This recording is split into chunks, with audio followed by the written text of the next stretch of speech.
So if a company posts a job, are they actively hiring for that position? The only people who know the answer to that question is whoever posted it. After I made my video talking about LinkedIn and the investigation that has come up from the state of Texas, I had so many current talent acquisition professionals hit me up and say that, yeah, like the company tells me to post stuff, but like we're not talking to a soul who puts their info, who applies. And not just as a job seeker, but as, and these people too, these people who said this too, they're like, I'm not a fan of it, but I can't lose my job, so I post it. Right. And that is the really messy, unfortunate reality.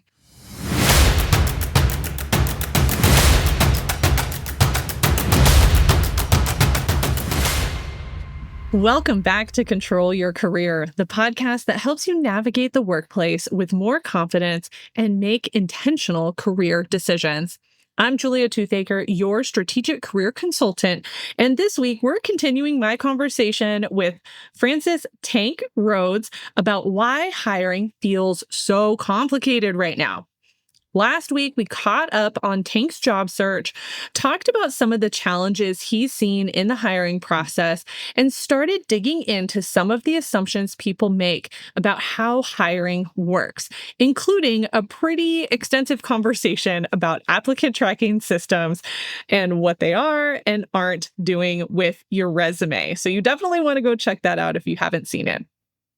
In this second half of our conversation, we're going even deeper. Do companies know what they're looking for? Do they hire the most qualified candidate? How much does networking really matter in this process? And when you see a job posted online, is the company really hiring for it? Yes, we are talking about ghost jobs. There's a lot of nuance behind each of those questions and the topics that we're going to be covering in this episode, which is exactly why Tank and I wanted to have this conversation. So let's jump back in. Okay, I want to point out a couple other things that this research, I guess, I don't know, it was like a whole project that they did. They also found that tailored resumes convert to interviews at 2 times the rate of generic ones. What this said to me was if you're using an AI to write your entire resume and it sounds generic, you're not getting through. And this is something that I work with my clients where I'm like, look, you can use AI. I'm not anti-AI. I'm not saying you can't do that. Right. But you have to use it in a way that your resume is still unique to you. So there still needs to be numbers. There still needs to be a story and a message that it's saying. And the problem is too many people are relying on exactly what it's spitting out. Right. And you can't do that. Like, use it to enhance a bullet point, or add some context, or better yet, ask it a question. Say, hey, here's my position. Here's what I'm applying for. Ask me questions to help me better tailor, And even then, get another person. Always get another person, because there's the argument that could be made for like, well, the companies are doing it. It's like, yes, you are absolutely correct. Yeah.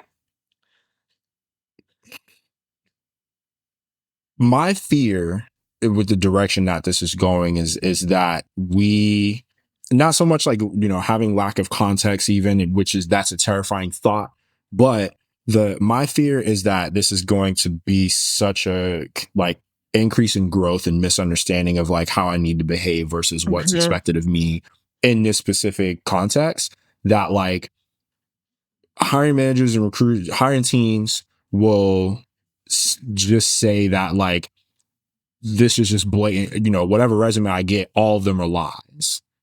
And that's what we don't want to happen. Yes. But there is still some value in the candidate's feedback of like, okay, you are doing it, so why can't I do it? even just a little bit that I do it. Yeah. Because we also, again, we know this thing isn't behaving in a way that we are all told that it eventually will be. Whether that's true or not, we don't know. I don't know what tomorrow is.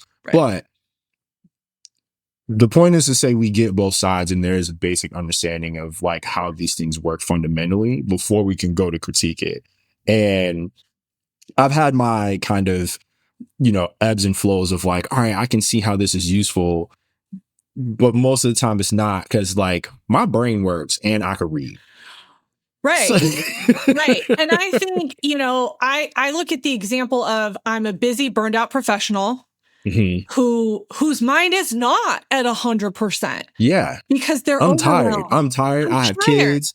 I gotta make dinner. My partner's not home yet to help with stuff because they're doing their second job. Or so like, again, like we can continue to say all the context and nuance has to be stated here. So y'all don't say nothing crazy to us. It's not bad. And here, okay, I will also equate it back to probably, well, not even 10 years ago, but I'm going to go back that far. This to me is also very similar to, and I'm not trying to hate, it's just an observation. People who have been trained by certain resume writing certifications that are available out there. I can tell you, I know when somebody has a resume writing certification or when their resume has been edited by somebody with this certification, I can tell. It has a specific format that it follows, and they all sound the same. Yep. And that wasn't pre-AI.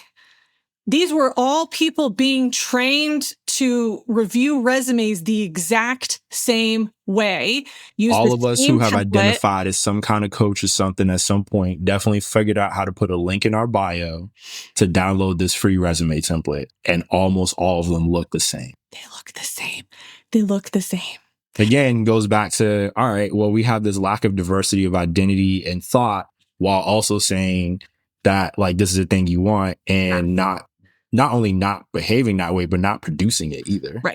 Right. And I would argue this is something I've had my clients do unprompted by me, but has been a really good exercise that multiple of them have done. They will put their resume into an AI and say, what do you think this person is about? Basically, like probably a better prompt than that. But what they're trying to do is get an objective opinion about the information that they are giving. Now, can I do that as a career coach with 15 years of experience? Yes, I can. And I would say 50% of the time, I'm going to tell you your resume sounds generic. If what is in your resume could be written by the person sitting next to you because you do the same job, it is too generic. And I think that's what we're seeing with AI is it's generic because you're not giving it nuance and context and details to make it more specific. Because like, in order to get that, you got to tell this program your entire life story. And even even that response is going to be generic. Yeah. So like it's and you have to tell the truth. You have to tell it right. Say that again. Say that. You have to tell the truth, everybody. I know there are people out there saying to lie. Don't lie. Please don't do that. Oh my God. Lie. Oh my God. Please don't I lie. know that there's this whole like, well, the companies are lying. And okay, I get it. The problem is, let's go back to the forklift example that you gave a little bit ago.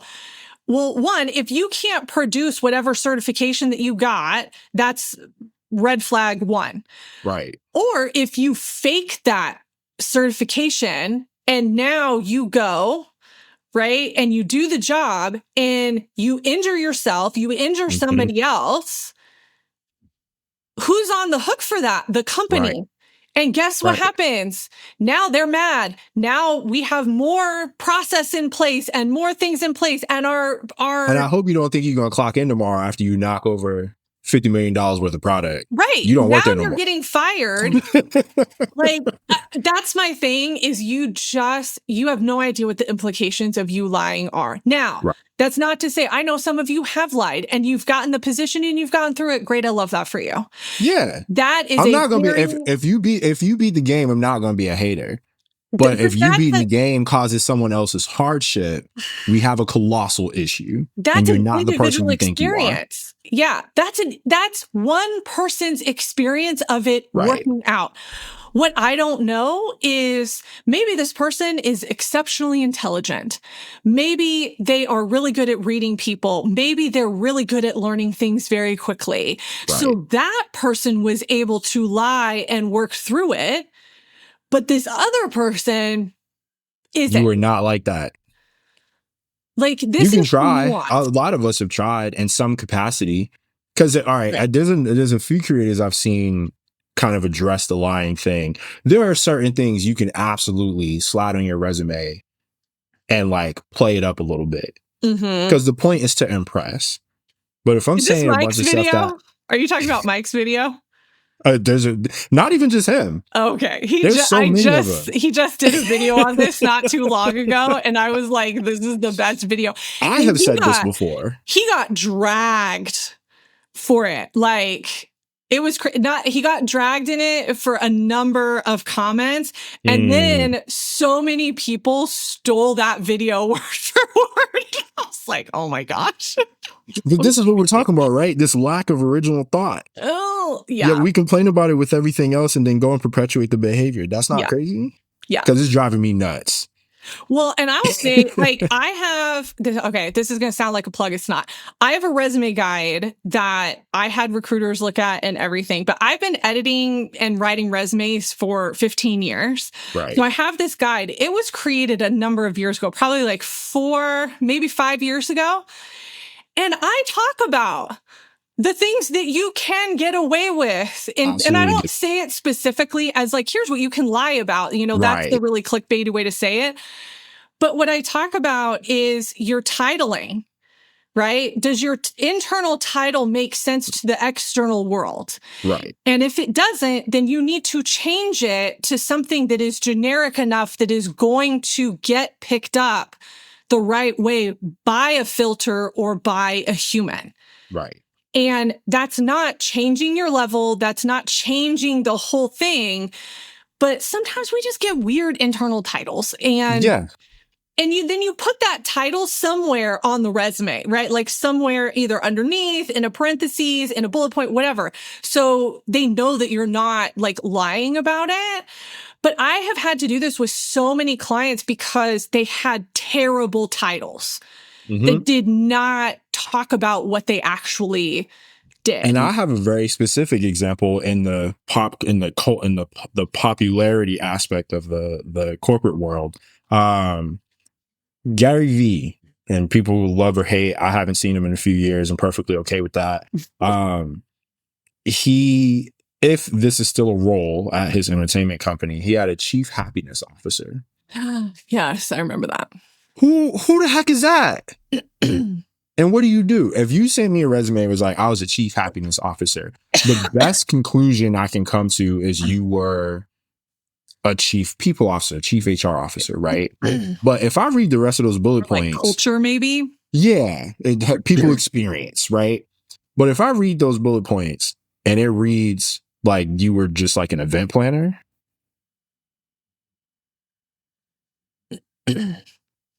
I mean, we gotta. I'm not saying it's not valid. It just doesn't work here. Yeah. So again, it's the other side of this where like, I'm not saying candidates are absolutely like not doing anything wrong in all these aspects. I have, right?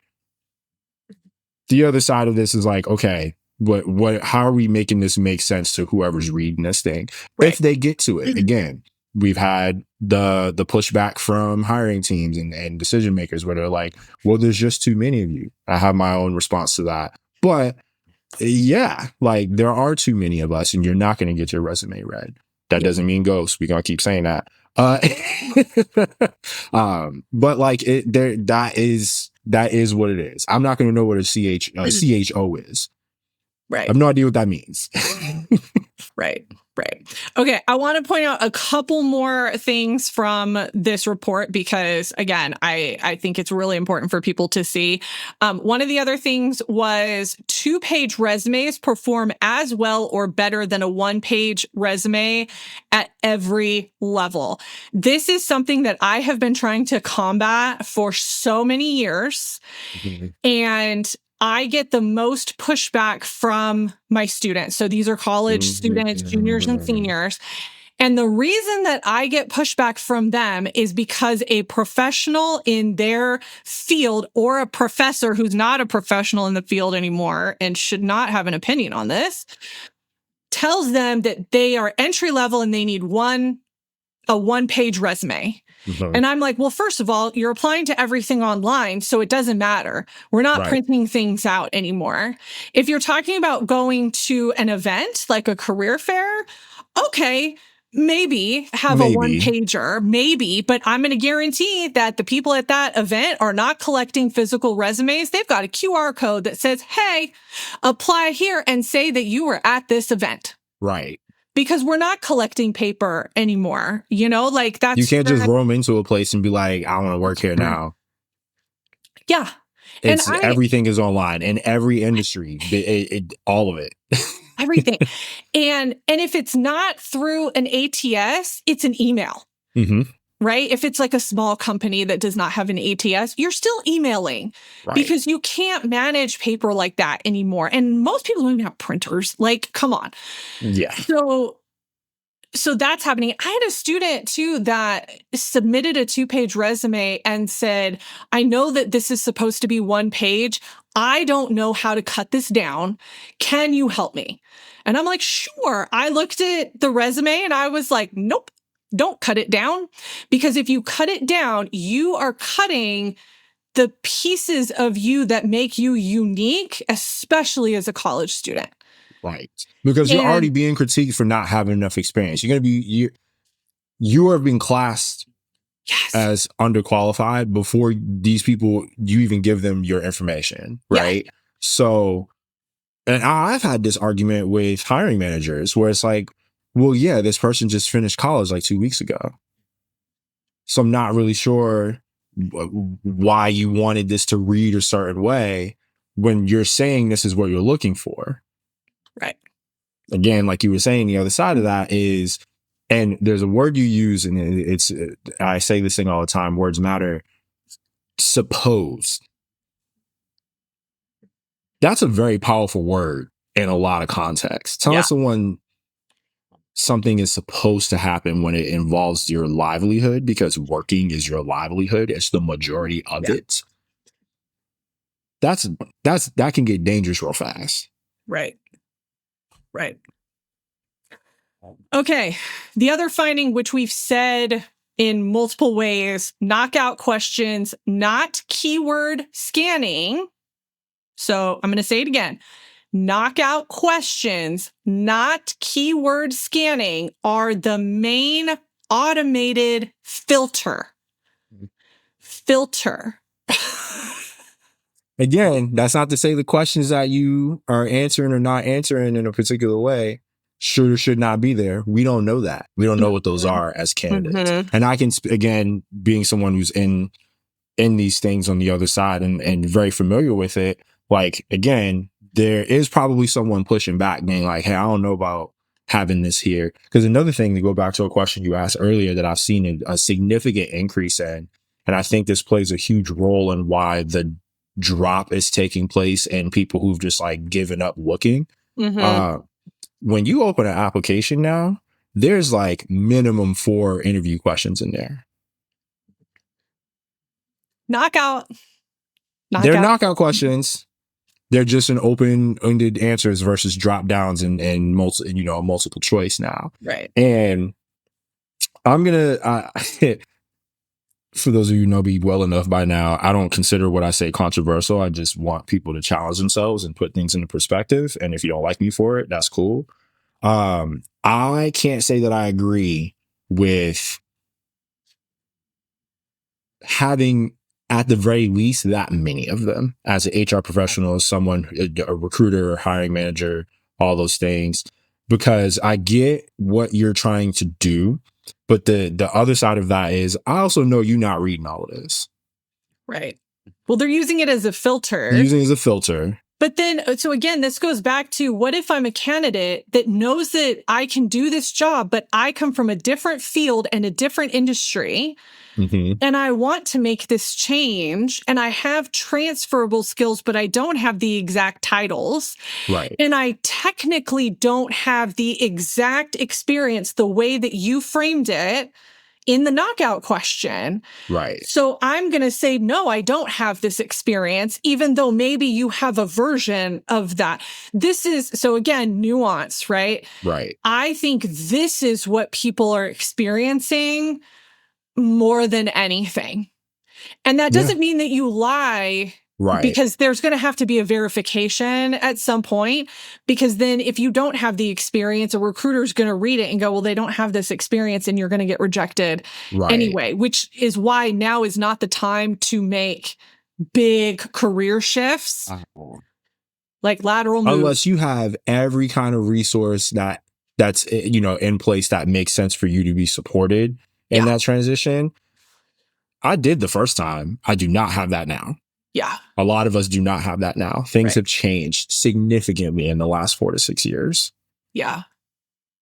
Okay.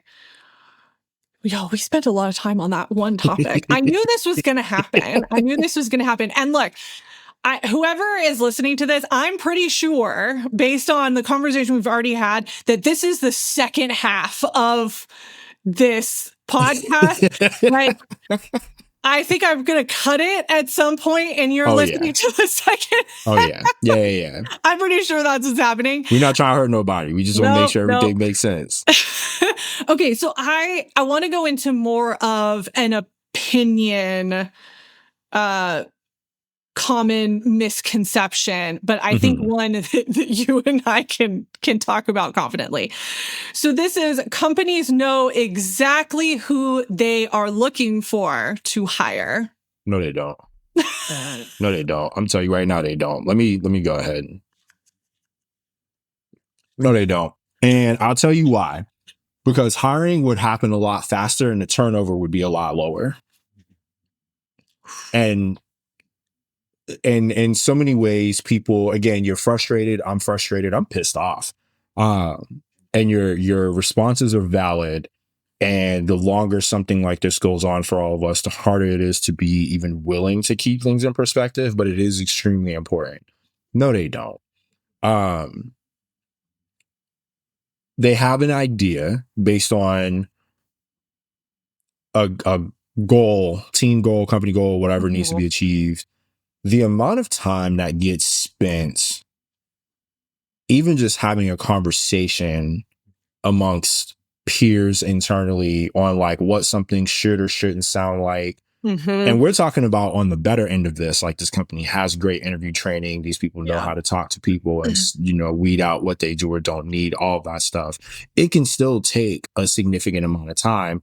Now, that significant amount of time is subjective because I can't tell you how long it should take you. We just are giving these opinions based on averages we've seen through our working lives. Right. But no, they don't.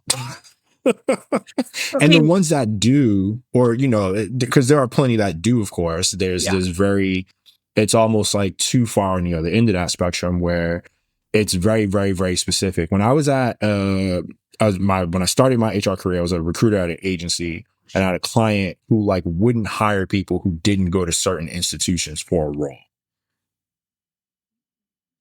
So it's like, this dude knew what he was looking for. The way he was going about it, I strongly disagreed with. Yeah. But that's the other side of that spectrum where it's like, it's too far over. And I think because there's so many companies and people who hire and all kinds of stuff, it's really hard. Again, a lot of this stuff is from specific data sets. No one's interviewing millions of people. You would never be able to produce enough time to curate that much data. Not as an individual, you know, an independent reporter or researcher, right? that would take years. And by the time you publish that research, 5 different changes have already taken place in the marketplace. But, for for the most part, no, they don't. And that does play a huge role in how long it takes for you to even get a response for something. Yeah. There's so many, hopefully, conversations about what something should or shouldn't look like. And then by the time it gets figured out, sometimes, that role either gets filled or it gets taken down because it's like, we found who we thought we were looking for, or the business need changed so dramatically that like, yeah, you applied, but like, we don't need anybody for this anymore because we have to spend this money on something else. Yeah. Okay. I want to say the hard thing that we've talked about in other conversations, which is I think that I don't want to say a lot, but I think there's a subset of hiring managers that know exactly what they want, but they can't voice that because it's illegal. And so what they're doing is they're hoping that the recruiter is going to bring them the unicorn person that they have in their head. Yep. That does look a certain way, that does sound a certain way, that does have a certain background and education and whichever check boxes they have internally. Hiring managers can push back on me, but the good ones are going to be like, I don't do that. Well, you probably don't, but that doesn't mean that there aren't hiring managers that do. Y'all can push back on her. Y'all not going to push back. I'm going to tell you straight up, she's right. And again, that's not to say there isn't a reason for it. It doesn't mean that there's always a good reason for it. It could be that we're doing you, and again, I'm going to speak from both sides here. There, what it was popular to talk about, implicit and subconscious bias, right? You are drawing conclusions on who should or should not be in the seat with you. Yeah. Based on, taking whatever you see in a resume or a conversation. If you granted someone an interview, like this person, I mean, we had this conversation last year where my parents was the reason I didn't get picked between 2 people. That's crazy to me. Because what do you mean by that? Right. And once that's done, it's done. Doesn't mean it's not hurtful or anything like that. But you do have that. If you don't have that, you're not a person. The point is to be aware of it. But there are a lot of you that are aware of it and don't care because this is what maybe your boss is like, well, this has to be a particular way. And you don't have any control of that. And you're not trying to get fired. Right. Cool. Right. The people who are coming to you can only go as far, rationally can only go as far as assuming that about you, assuming that their parents, the way they maybe talked about how they worked on a project, their background, any of that stuff plays a huge role. And again, I'll go back to that client who was like, I kind of picked up what was happening where he only wanted people who who graduated from certain institutions. And it's like, okay, but like, there's only certain kind of people who can get into those institutions. So you're saying the thing without saying all of the thing. Right. Well, and if you break it down by major type, it gets even more nuanced. It gets wild real fast. And it does make a recruiter's job harder. I want y'all to understand, you talent acquisition professionals, I know. I know. There's still a way to behave on both sides. There's still a way to move and shake on both sides. And we understand time, lack of training, lack of, having a voice to push back or improve upon, add on, co-sign, whatever. But yeah, a lot of y'all are making decisions based on implicit biases, and it's not cool. And I'm going to tell you to your face, it's not cool if the opportunity presents itself. Yeah. And I would argue too that the job description that you read, don't put all your money on that job description. Yeah. Some of them are really short and they don't have enough information. Some are really long and they've got too much information. And for whatever reason, that passed by somebody as okay. Right. And a lot of the time, it's a hiring manager that's putting that together, not HR or a recruiter or whatever. And I would argue, at least in my experience, the recruiters are the ones that kind of push back on the hiring managers to say, hey, this is not very clear. Right. Help me understand if it's vague or if it's got a million bullet points. It's like, well, what is actually important to you? Because if the recruiter is doing a screening call, they have to know what they're looking for. So I think recruiters get like the short end of the stick in a lot of these conversations. For sure. And I'm like, I think we're not blaming the hiring manager for the way that they're communicating these things to recruiters. Recruiters are the middle person. Right. In this. They are not writing the job descriptions. They are not, in most cases. In some cases they are. In some cases, they are. Some cleanup, being the one to post it, making sure it goes where it needs to go. Yeah. That is the majority of our responsibility. Something that already exists and they're getting a sign off from somebody and all that, especially if it's a more generic position, then they're probably doing that. But again, even those generic positions are usually pretty specific about what they're looking for. Okay, this segues into another common assumption that I know that I've heard, and I feel like I hear this sometimes from the older generations, which is companies hire the most qualified person. And okay, I shook my head a little strongly there. We gonna keep it honest. Yes and no. And I don't think it's 50-50 either. This is one of the few things I don't think is 50-50 because there's a human side of this where all of us believe we are or can be or, possess the ability to be qualified, right? Right. The majority of that is not true because there's too many people talking about y'all who have organizations, not candidates, who have been on. We see who gets picked, right? Or we have an idea of who got picked, and then 3, 6, 9, 12 months later, that role's open again. Now we can't prove that you're just looking to add another person to the team, but like LinkedIn exists, and LinkedIn tells on everybody. Yes. Right? We're going to talk about them. But LinkedIn tells on everybody. So when we see someone's moved on, we don't have to know the context. People don't need to, why you're fired, quit, lay off, whatever. But that role is open again in some way, shape, or form. We as candidates are like, well, I already applied. So like, clearly something happened here. But then people internally they're going to social media again and they're saying like, I don't understand how this person still works here.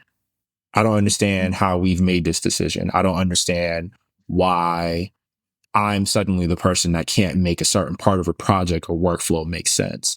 So no, because in a lot of instances, we have been the unqualified person or not fully qualified to do the thing that we were hired on for.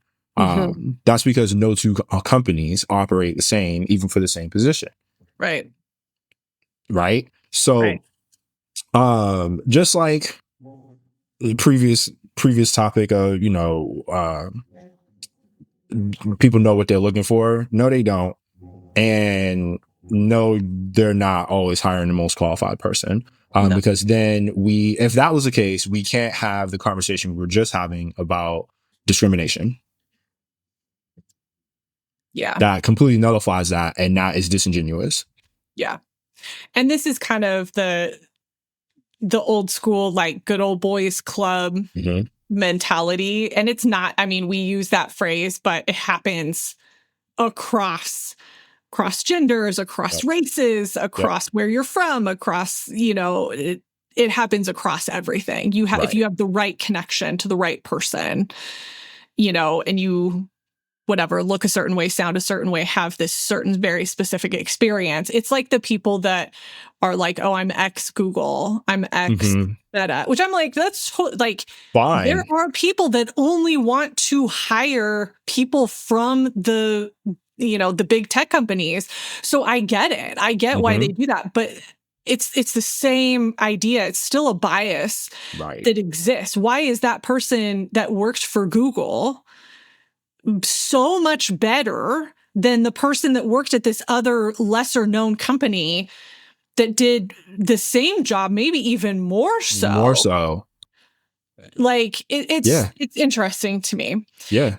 I do want to point out we did some research for this because we wanted to try to back up some data here. So there was an HBS article called "Dismissed by Degrees." And this was really, I have a lot of opinions on this as somebody that works in higher education, but the main finding, it said many employers require bachelor's degrees for jobs where they're not actually necessary. And then more than 6 million workers have been screened out of jobs because employers required bachelor's degrees that they did not need. So I saw this happen in higher education. And I believe that when I got into higher education, I was watching the shift happen in real time. So in higher ed, you have a lot of administrative positions. So some of them are like executive administrative positions to like deans, VPs, the president, all of that.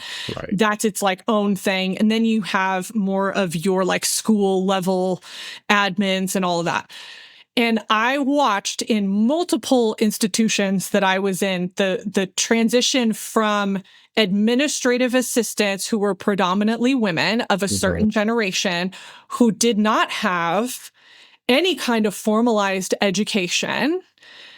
And their positions when they were retiring, and the job descriptions specifically saying that you needed to have a bachelor's degree. It's a moving of the goalpost. And it was such an interesting transition to watch because the women, and I'm saying that because it was women. I like every institution I was at, it was women. Their level of experience and knowledge around the business, around administrative work specifically, was so high that I also watched these bachelor degree people that came in. Sometimes it was a man, majority of the time it was a woman, come in and they did not have the same level of skills. They knew technology better, but the way that they looked at situations, the way that they problem solved, how they viewed the leader that they reported to, wildly different. And those people almost always cycled out within 2 years. Yeah. It plays such a huge role. And I'll share this when I first started recruiting, and this was even before I got into this agency.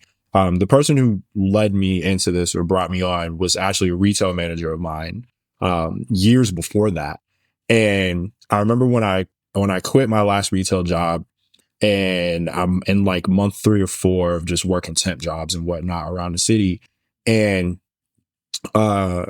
we're going back and forth, and I finally get to see her in person because I hadn't in a few years. We have this conversation, and she said something that blew my mind because, again, we live in such when you're outside looking in, it's like, all right, well, if I'm trying to make a pivot, I'm seeing things and I'm not seeing where I can align, and I'm not sure how to translate my skills to show someone I can do this. One of the things she said to me was, well, you don't need no one goes to school to be a recruiter. Right. And I was like, oh, so all of this is made up? Like, all of this is made up? And she's like, well, yeah, like, you know, I'm one of the people who hired you on as a leader when you worked at my store. Like, you ran the store. You helped hire people. You trained literally everyone that came after you. That's all. That's all it is, right? Like, and you learn the harder skills, you learn the interpersonal skills later, like how to translate things and how to read between the lines and how to check for someone's mood or all of those Mhm. things, right? Because no two people are the same and no two people relay information the same. But when she said that, was like, oh, okay, this is a confidence that I didn't know I was supposed to have. Mhm. And that's a really hard thing to like sit with within yourself, because now all these years later, I've been doing this I'm at the end of my 8th year of being an HR professional. And this is why I say the things I do and think the way I do. It's like, there's so much of this. Like, I will never sit here and say that education isn't important. When you're creating a new layer of discrimination that is completely unnecessary, that's where the problem lies. Right. Because that again goes back to, okay, well, the older generation is telling us like, well, we did have on the job training. Well, then you changed it to where like you just got to figure it out, because I'm too exhausted to teach someone something else. It's like, well, I came in here with most of the knowledge and skills. I Mhm. just need you to show me what I'm supposed to do with it when I'm here. Right. And I think again, getting a degree, if that's what you want to do, that's cool. I applaud Mhm. that, especially because none of this is cheap. But, we praise people for making a pivot in their majors, and then it still doesn't really matter in the corporate world unless you're doing something very specific. I don't want Right. someone with like, you got a degree and like, you got an arts and you about to perform brain surgery. Don't do that. Right. Right. But Right. we're not talking about that. Don't do that to me. But like, within the general context of like, again, I don't need a specific certification or skill hours to say that I can do this job. Like, if I talk to somebody and they're like, yeah, I've been here for 4 or 5 years versus a 10, 15 years, they have a degree and their degree was in like history, but they're a software engineer. Well, you did something in the interim that, so do because it used to be about, well, you went to school in the field and that's where you went, or Yeah. you made the attempt to, but that hasn't happened in a long time. No. No. So do you just want, we're talking about classism Well, and to a small degree, one of many aspects of this. We're yeah. talking about creating this degree of separation, no pun intended, uh, for, it's like, how much were you willing to invest in the thing that you say you know about? And are you going to do that here versus like, yeah, I have this specific skill set. I went to school for this and this is what you asked for. And I'm Right. here now and you're telling me I'm unqualified. Yeah. I think there's something also, and I don't know how much of this happens anymore, but it Mhm. used to be where if you have a bachelor's degree, it counts for this many years of experience. If you have a master's Right. degree, it counts for this many years of experience, especially for positions that don't necessarily require that. And I Right. think that we've gotten away from that because now what's happening is exactly what was in this HBS article, which is you're requiring a bachelor's degree for a position that does not require a bachelor's degree. I can learn this on YouTube. Right. I can do LinkedIn learning courses, on specific topics, and now I have the Mhm. same knowledge, if not more. And so we're negating people like you, and I know there are others with similar experience who Right. have 8 years of experience doing the thing, like in it and implementing and all of that. And we're negating that because somebody has a bachelor's degree and like 2 years of experience. And I'm not saying that that person doesn't have It's not valid invalid. experience. Right. It's not about that. But I think this goes back to, am I being rejected by the ATS? No, you're being rejected by a knockout question that's saying you have to have these X amount of, certain types of education. And if you right. don't have that, but like that still doesn't make sense to me for the same reason that you said, somebody with a history degree doing, engineering or something like that. Right. Like, Because we did it with certifications as well, right? Yeah. Well, and I noticed this specifically when I was mostly in talent acquisition with engineering and adjacent roles. So specifically engineering, like software development and product. Um, and even project management. I'll throw them in there. It, because I went to school maybe for a certain thing, or I worked in a particular field for X amount of time, and I made this transition, and I put in the effort to make this transition. I put in a year's worth of effort, and I've also been at this company because it mostly happened with internal candidates too. So that's a nuance I want to throw in there. I also not only went out of my way to acquire this new skill because, again, one of the things you had painted on your wall was we encourage exploration and curiosity and all of these things. Right. And then you hire someone with less experience than me, no knowledge of the company. And yes, they have the basics of the skill set. They maybe haven't exercised it in a way that needs to be yet. But you put degree over certification when both are valid. One just took a different approach and maybe, of course, different amount of time. And we don't know what all those things are, especially if you're not familiar with the hundreds of certification programs out there. And then that goes back to like, okay, well, the title, what institution did you get this certification from? Is this thing well known? In the HR world, you have SHRM and HRCI. Well, there's a bunch of others. Yeah. That aren't as popular. So is that less valid, even though I have the same amount of experience, execute the same amount of things, had the same amount of results for the production I was putting out, but because I have, I think it's like AIPC, that makes me less qualified than a SHRM certificate holder, right? Yeah. That doesn't make any sense. They teaching the same stuff, and I still paid $1,000 for this piece of paper. Right. Okay. Look, there's a lot we can talk about. Okay, there's two more common misconceptions that I want to talk about because this is such a long episode, but I think it's so important. I think these are the conversations that need to happen, right? Mm-hmm. Okay, so I want to talk about networking because this was something that we talked about super early on. And one of the misconceptions is networking shouldn't matter if I'm qualified. Mm. And I mean, no. No. Yeah. This is the nuance between if I have two people and somebody blindly applied in and another person is a referral and they have the exact same experience, I'm probably going to end up choosing the referral. Right. Because there's a connection you can make. Yeah.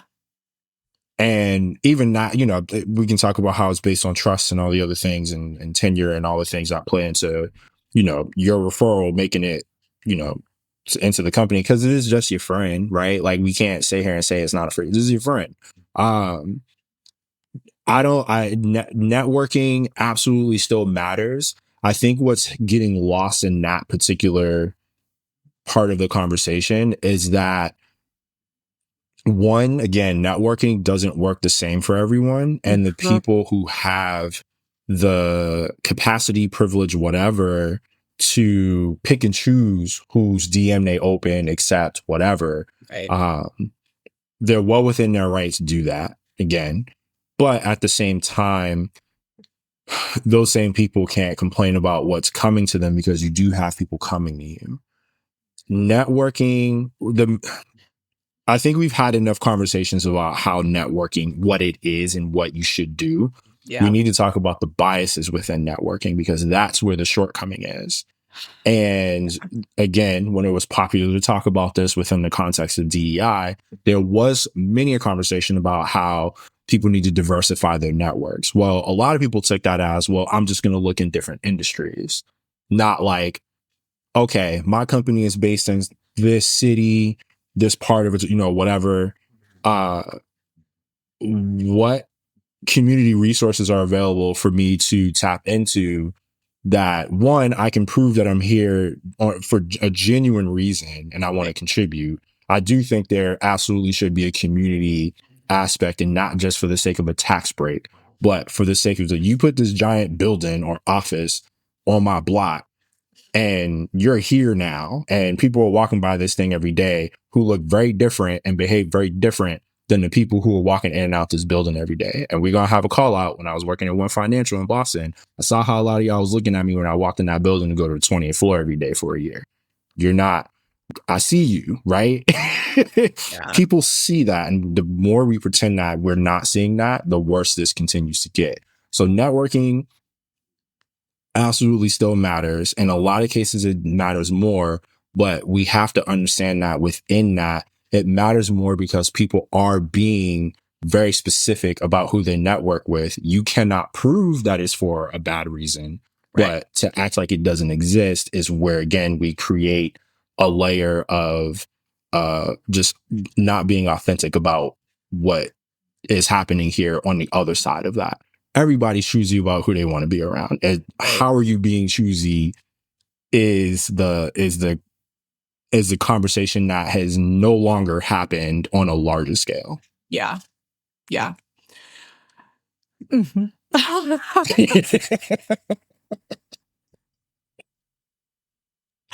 I told you, we said at the beginning, we're going there. We're going to go all the way there.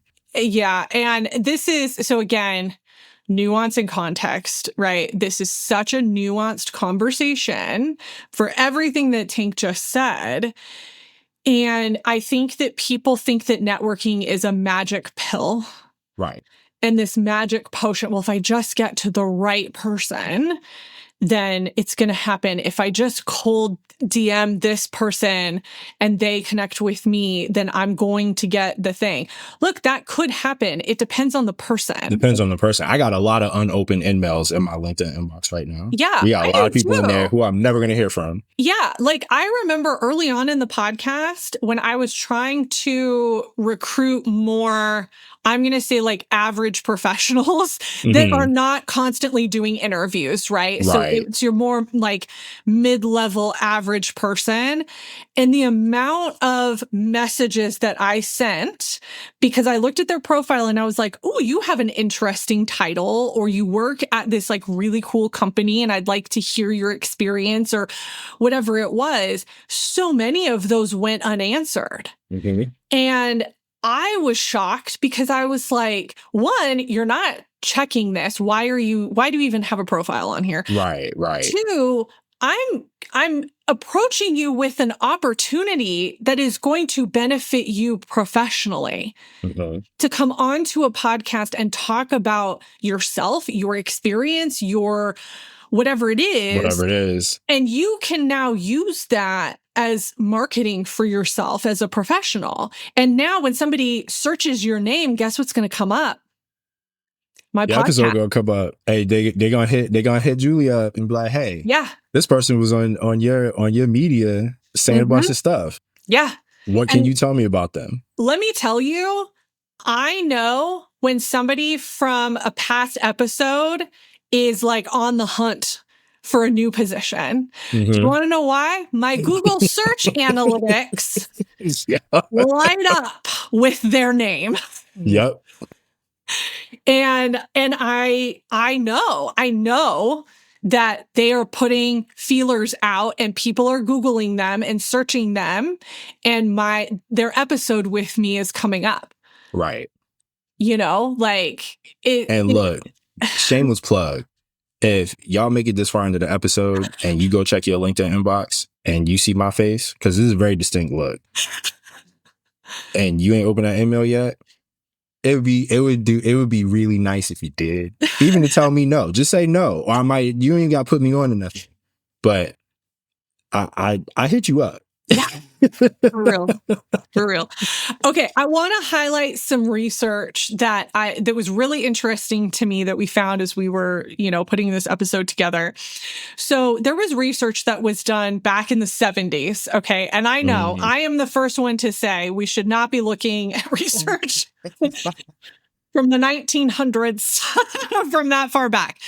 Last century. Right, last century.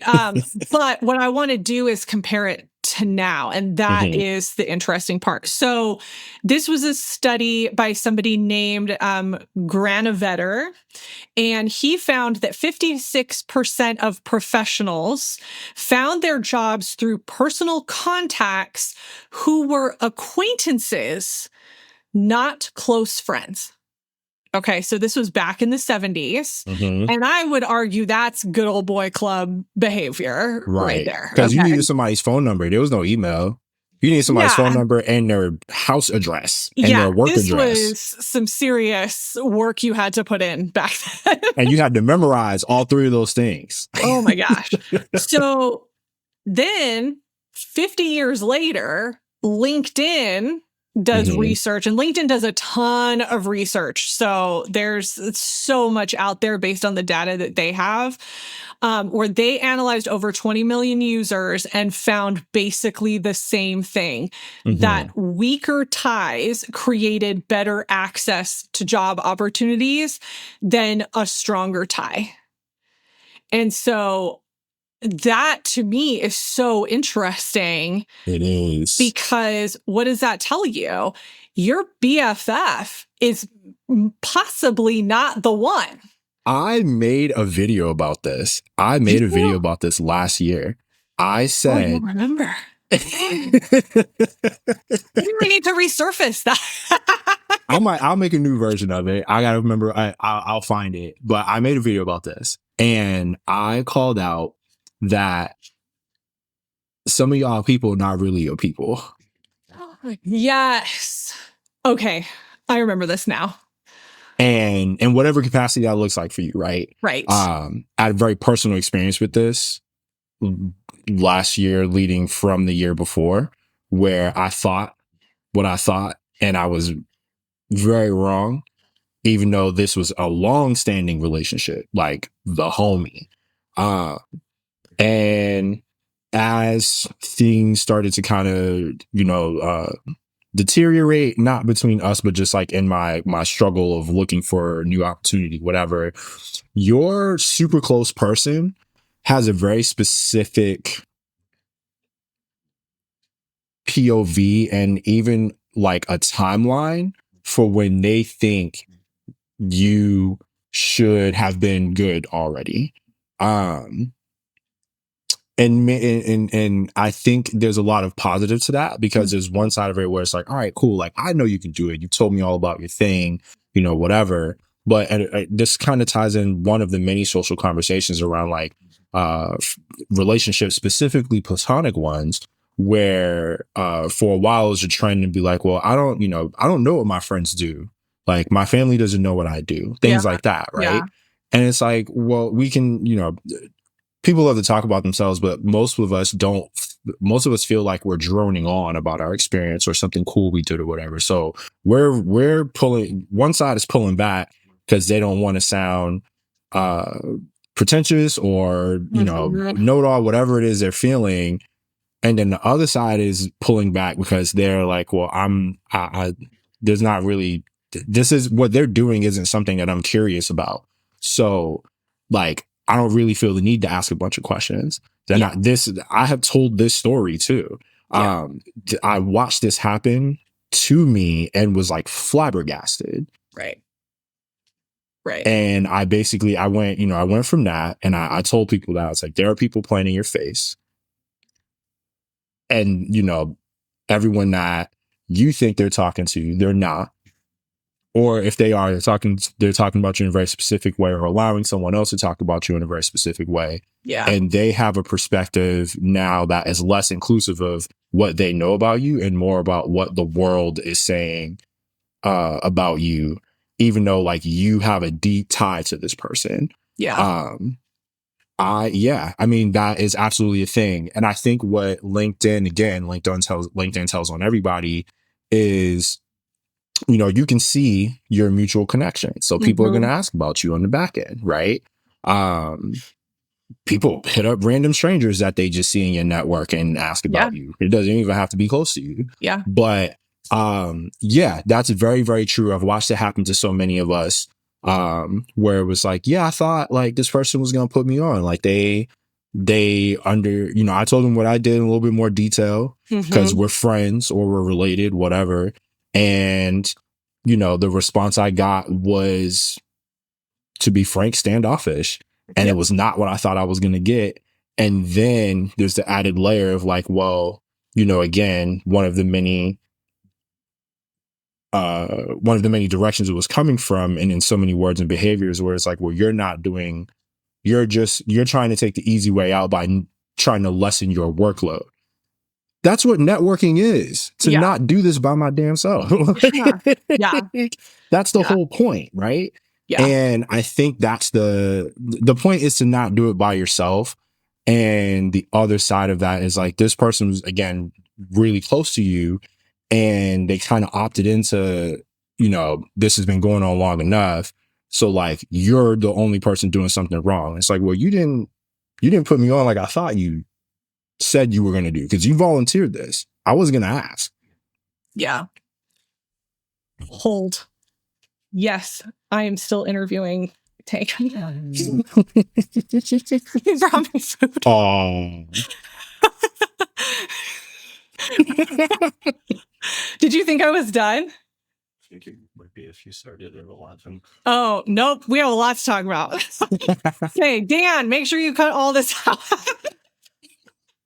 Maybe we leave it in. I don't know. well, I don't know maybe, anymore. yeah. Okay, I want to talk about this also from the lens of somebody that has a business, because, and I know that's not the topic here, but I think that this is all intertwined in terms of community, which we've talked about, you've specifically talked about multiple times, and support that we get from the people around us. And I'm gonna give a really good example. I have a friend from college. So we did college together. We were in the same program. I would not say that we were close friends, Right. but we knew each other. We worked on projects together. Like, we got together and studied things like that. So I knew her, she actually lives maybe 10, 15 minutes from me right now. I have never seen her in person since I've been living here. We both know we live here. Right. But we're not close. You don't cross paths. Like it's that. not. Yeah. Like, if I saw her in public, I'd be like, oh my gosh, like, whoa, Right. that's so cool. But we're just not could we? Probably. We Sure. could probably hang out, whatever. So I would say, like, we're acquaintances, whatever. She wrote a book. It came out, at the time of this recording, it came out like a week ago. Okay. And I bought that book immediately as soon as it was available. Am I interested in the story? Sort of, but also not really, because it's about grief and I'm not trying to deal with my grief. Right. And so I was like, I want to read this, but I have to be in the right headspace to read this. However, what I am still going to do, probably after this interview, is I'm going to take a picture of that. I'm going to do a little video. And I'm going to promote her book. The same that I've done for all my other friends who have written books that I don't even know in real life. Like, they're my internet friends, right? I'm mentioned in a book that I've maybe had 3 conversations with this person, but we're connected on social media. They have busy life. I have a busy life. This book came out. I went and I got a copy of it to pre-read. I had no idea I was going to be mentioned in this thing. She didn't tell me that. That's so cool. I've read that thing 4 times now. I don't need to learn a single thing in that book. Yeah. But I have it. But it's the support. Like, I know, and for those who don't know, like, I'm writing a book. It's coming out at the end of 2026. So I'm in this. Right. I know what she went through to write that book. I know it now. I probably still would have supported her before. But to me, for somebody to go through that type of work, I'm going to support them, especially if I know them. Yeah. In some capacity. To the best of my ability. Yeah. And this is the same thing. This is the same thing. It's like, you know this person well enough. And if you don't and you want to support them, then you find out. Go ask questions. It's a lack of curiosity. Yeah. It's crazy. Okay, we have at least one more to get through. You guys, look, we're doing our best, okay? But we really are. Y'all have no idea. Okay. This is the one though. This is the topic that prompted me to say, you're coming back on the podcast because we need to talk about this. This is going to be good. Okay. So the assumption is if a company posts a job, they are actively hiring.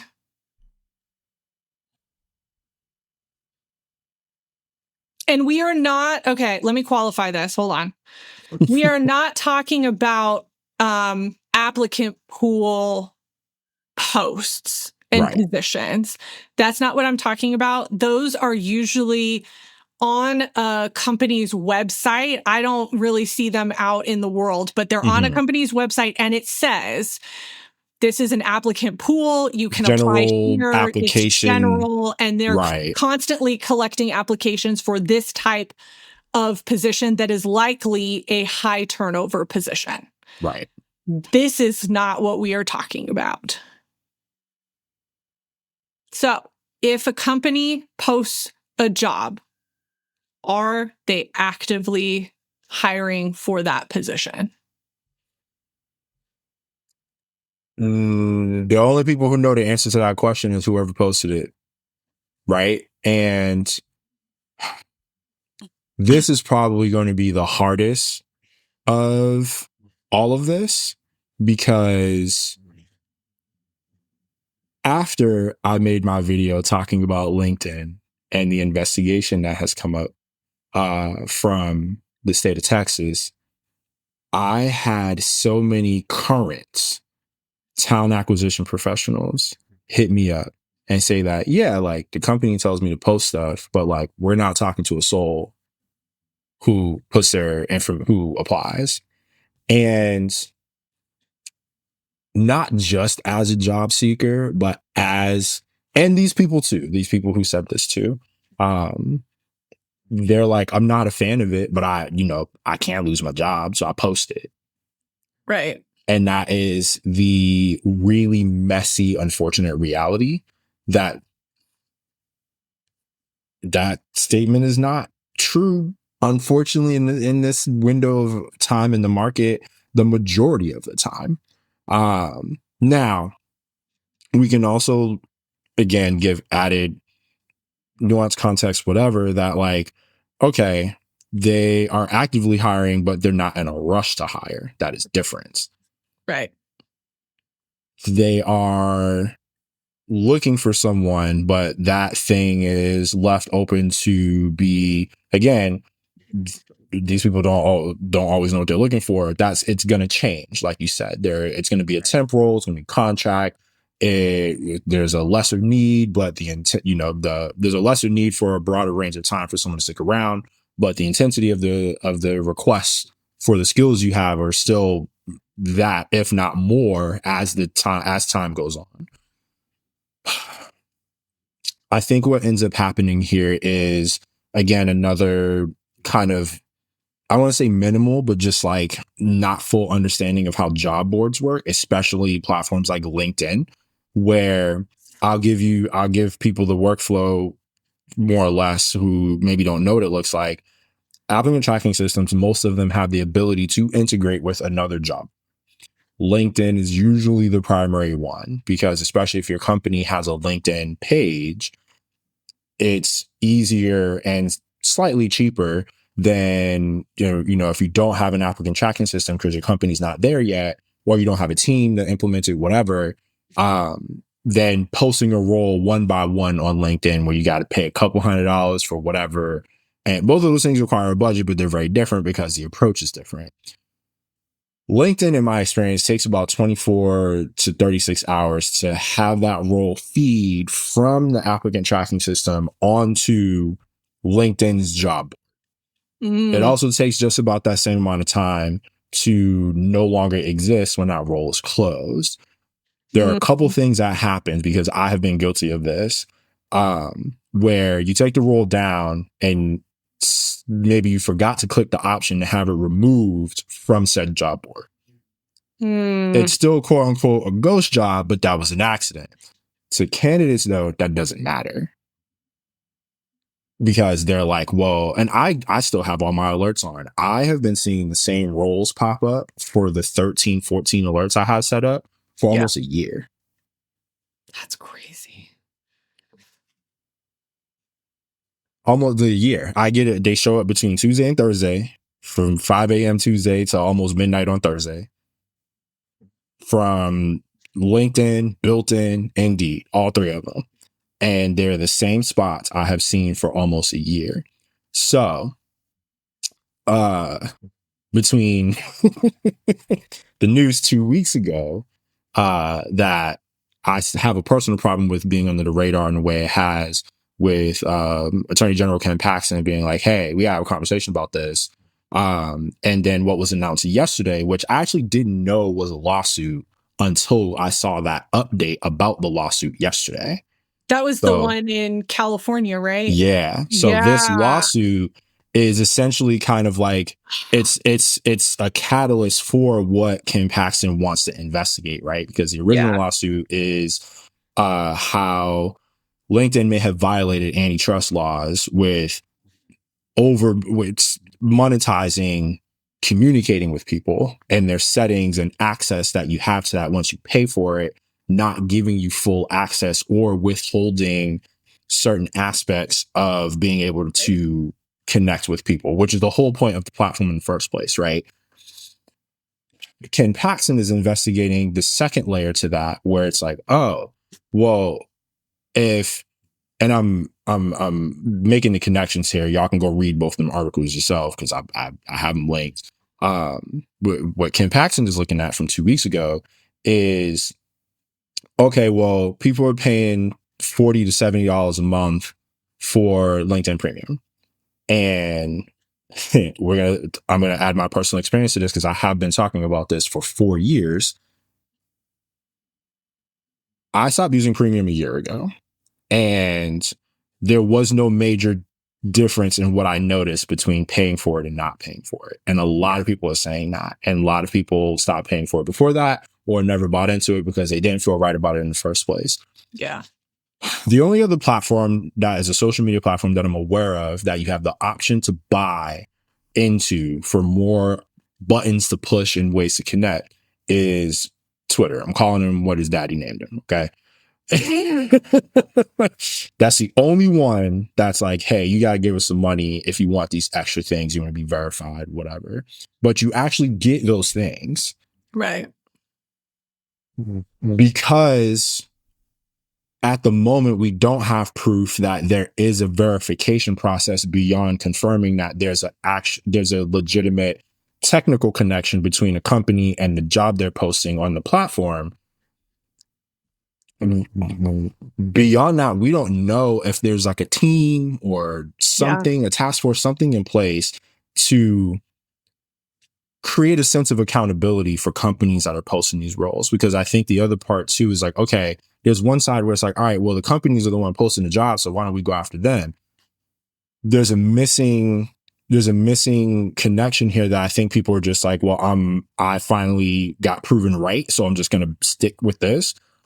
Is having heard from these recruiters who are like, and one yesterday left a comment. She was like, yeah, I went on LinkedIn and went to our company page and saw a job that I took down like 6 months ago. But because that role is archived and not like deleted, it's just getting applications, but that recruiter can't see it because that job is offline. But LinkedIn hasn't taken it down. Circling back to the beginning of what I was saying, I have been getting alerts for companies for the same roles for almost a year, every week. And this, so that's not, I'm not no lawyer. I'm not suing nobody. This is one experience I'm sharing right now. And it just so happens that according to this video, tens of thousands of people are having this experience or had it. Well, and I think it goes back to who's the ownership, who has the ownership of this. Right. And I think that's what, what's his name? Ken Paxton. Ken Paxton. I think that's what he's asking also is like, is this LinkedIn's responsibility? Is this the organization? You know, and this goes also back to job boards that source from company websites, which is why if you followed me for any amount of time, I will always tell you to go to the company site to apply. Mm-hmm. Use Indeed and use LinkedIn to search. Right. And then go find that position on the company website. Because if it's not on the company website, it probably doesn't exist, or it's an old requisition or something like that. The only caveat I would say to this, and this is not really my audience, but I'm just going to say it anyway, is really localized small businesses that use Indeed. So, for example, like our landscaper that redid part of our lawn and stuff, he puts positions on Indeed. Right. Because he's one guy. Right. know? This is what they have access to. This is what they know how to use. This is what's worked for them, whatever the case may be. Whatever. But even he said the last hiring round that he did, which wasn't too long ago, it was terrible. It was terrible. Like his experience as a hiring manager was terrible. Yeah. Because either the candidates weren't right, or they ghosted him, they wouldn't respond to the communications, or they wanted like double what he was paying. And I'll tell you, he was paying fair for what the job was. All these things, right? And he was like, what the heck? How am I supposed to find somebody willing to do this work? And so it is happening on both sides. Yeah. But I think as a job seeker, and this sucks, right? Because it's like, well, aren't I supposed to trust these sites? No. I tell people all the time, LinkedIn, while it is the only social media platform with a purpose and an intention, it's still a social media platform. I dislike it as much as many. People don't have to respond to you. People don't have to engage with you. People don't have to like your comments. People don't have to repost your posts. Giving a little bit of support to the other side, though, again, seeing so much of the advice of network and expand, your opportunities and possibilities for opportunities. Being on social media still, especially that platform specifically, there has to be better overall moderation on both sides. And I've offered this critique a bunch of times on the platform themselves. I mean, I think it was almost 2 years ago now, there was a young woman who went super viral on TikTok because I call her my little cousin. We are not related, but she largely exposed an issue that plays a huge role in what is coming out now about LinkedIn and any other job boards, that because people on that video were like, well, Indeed next. And like, I get it, but Indeed's not charging you money yet to see jobs, right? Because that's the specific issue that is being that LinkedIn is being accused of. We gotta use the legal words. That's what being accused of. They're asking for money for things that may or may not be valid. They're not being managed properly. Then their moderation is awful. But she made a fake LinkedIn profile. Okay, hold on. I have to give context. So let's give a little bit of context though to what the premiere, whatever it's called, in LinkedIn was before. Right. It was not access to jobs. No. It used to not be that. It used to be you became like a preferred person. So you got moved to the top on the back end. And then you got InMails. Right. So you were able to message whoever. You were getting something. Yeah. And it was but evolving. it was never you see this exclusive job situation. That was never what it was. Right. But they're saying that that's what it is now. And then that's unethical. Right. Basically. That's and illegal. Because this didn't just that's not how it started. Yeah. Okay. Sorry. I wanted to say that because those of us like OGs on LinkedIn, remember. Yeah. Like it was like, oh, you had the gold square next to your name. You're legit. Like, I'm gonna see what you're Yes. about. But You're a because that's real the other part of person. this. You're a real person also. Like, Right. the assumption was you paid for premium. I don't know why I couldn't find that word earlier. You paid for premium. So I know that you are invested in this, was like Right. the thought process. But now every single job is promoted. Every single status is promoted. I don't know if anyone has noticed that. Yes. Every single one of them. So the antitrust issue there that's being alleged is, well, if everything is promoted, then you're not there is no moderation process to, decide what content gets pushed based on how much someone invested in boosting their status or whatever they're talking It's about pay to now. play. It's pay to play. It's pay to play. And it does have the potential to go further down the wrong path if they are guilty of this, right? Right. Because with the antitrust one, the one that's happening in California right now, it has been made public that they are trying to not have any of this happen at all, and the court was just like, nah, we're gonna have this conversation. This is also Right. something I was thinking about yesterday in the people space specifically, or things that pertain to career, anything career related in the last few years. This isn't the first time this happened. This happened with Sherm in Colorado with one of the couple of discrimination lawsuits that they're working through or have worked through. Where they were trying to be like, well, we're going to dismiss this, or we're motioning to dismiss because there isn't anything here. And the court's like, no. So there is an awareness by the powers that be to be like, all right, well, the economy's messed up, so something has to give here in terms of how people are being treated, behaving, XYZ. And same with Workday, also in California, where I think it was San Francisco federal court, where they were trying to get the case dismissed. And the judge was like, no, actually, we need you to submit all the information you have about companies that are buying into a particular aspect of your platform to help you prove that you aren't doing what people are accusing you of doing. And all these cases, except for the new Ken Paxton one, has been happening since 2022 at minimum. So we're talking 4 years. Yeah. Yeah.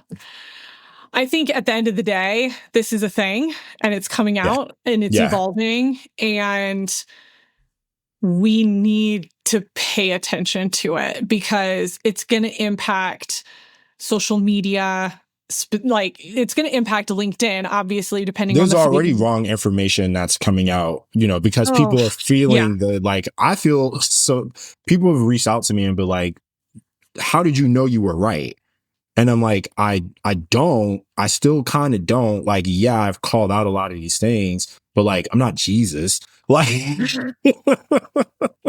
I'm an anxious, hypervigilant individual who just so happens to like peak, like, from a social aspect, the way we've been having these conversations, what we don't consider in a lot of ways is that like where we might be fueling an idea that doesn't need to take place. And I've said this about AI in the hiring process, where the misunderstanding previously about how you're being chosen for a role or not has gone from a myth that was kind of on the way to being debunked to a product feature that is pissing everyone off. Yeah. And that's where my like, hey, maybe we shouldn't be doing this because everybody's more so focused on trying to make the next person look bad versus like, hey, we do actually have an issue here. Let's have a conversation about why this is happening and why certain aspects that aren't happening should be happening. Yeah. Yeah. And I think too, people don't want to hear the truth. Mm-hmm. And I think this is a good thread into everything. Like, I think that hiring managers don't want to hear the truth about the candidate experience. Mm-hmm. I think recruiters don't want to hear the truth about the candidate experience. But I also think that candidates don't want to hear the truth about what's happening on the other side. And then you have people like you, like Mike, who I'll tag him because we've mentioned him a couple times. I'll put his LinkedIn in the, or not his LinkedIn, his TikTok in the blog post. But we're actively telling you what is happening. And you are in the comments saying, nope, that's not true. And I know, like, I get Mike stuff all the time, and he's like, I literally do this every day. This is exactly what's happening. That's what's happening. I'm not saying I like it. I'm not saying I agree with it. I'm not saying, whatever. I have my own ways of going about it, but I'm not going to pretend like this information isn't what it is. Well, and we're not invalidating your personal singular experience. It's what they're calling the bean soup theory right now. Yeah. And I'm like, look, y'all can make up whatever names you want for it, but I don't even care. But the problem is we all have to take a step back and go, do I believe this because of my singular experience, even if I had the experience multiple times? Right. Is it my personal experience, or are there possibly other things going on? Right. Right. And I think that's what you're really good at. I think that's what Mike's really good at, in terms of even in the comments and responding and saying, okay, that was your experience, but this was somebody else's experience. Or maybe that did happen to you with an inexperienced recruiter or an inexperienced hiring manager. But I don't do that. And this is the nuance and the context that we have to start getting into when it comes to hiring. Yeah. And that involves not just being willing to hear the truth, but more importantly, being willing to tell it. Yes. Yes. Because somebody's lying a little bit. Right. Right. Tank. Oh my gosh. Okay. The full recording of this is 2.5 hours. We beat the last one by an hour. So I'm just going to apologize in advance to my editor, who's going to have to go through all of this and figure out how to break it up, because we're definitely breaking it into 2 episodes. Yeah. We're not going. This isn't a Marvel movie. I'm not going to do that. No. But Tank, thank you so much for coming on, sharing your experience and your updates, talking about all of these assumptions and these situations that we are all hearing, and getting into the details and the nitty gritty. I appreciate you so much for coming back. Yeah. Thank you so much. Thank you, listeners, for hanging with us on this episode of Control Your Career. If there is one thing that I hope that you take away from this conversation, it's that the hiring process is rarely as straightforward as it appears to be. I think we've we did enough. If you still have thoughts and comments, then just leave them. But that's all I got for you. Yeah. There are more people involved, more moving parts, and more competing priorities than most candidates will ever see. And understanding this does not get rid of the frustration that you feel. We obviously have talked about this throughout both episodes now. But it can help you make better decisions and focus your energy on the things that you can actually influence in your job search. Once again, a huge thank you to Tank for joining me and sharing both his professional expertise and his personal experience navigating today's absolutely wild job market. I will have all his links for everything into the blog post for this episode so that you can connect with him. And honestly, let's get him hired. Like, somebody that's listening to this. Somebody say yeah. Come on. We need to do that. 100%. All right. If you enjoyed this episode, please subscribe, leave a review, or share it with somebody that is also navigating the job search and trying to better understand today's hiring process. Thank you so much for listening. And remember, you control your career.